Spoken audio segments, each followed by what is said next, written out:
ألم تر أن الفلك تجري في البحر بنعمة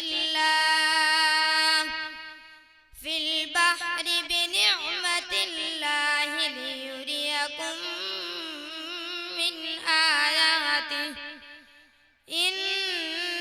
في ذلك لآيات لكل صبار شكور وإذا غشيهم موج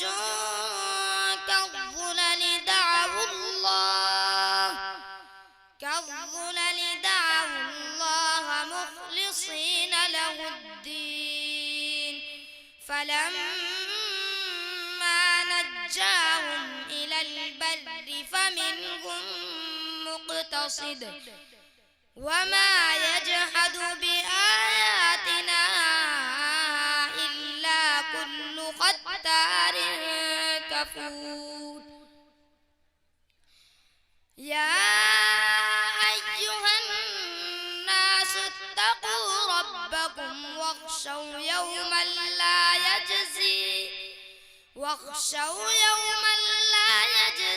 والد عن ولده ولا مولود هو جاز عن والده شيئا إن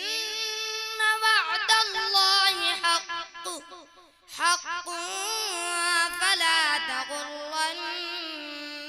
الحياة الدنيا ولا يغرنكم بالله الغرور إن الله عنده علم الساعة وينزل الغيث ويعلم ما في الأرحام وما تدري نفس ماذا تكسب غدا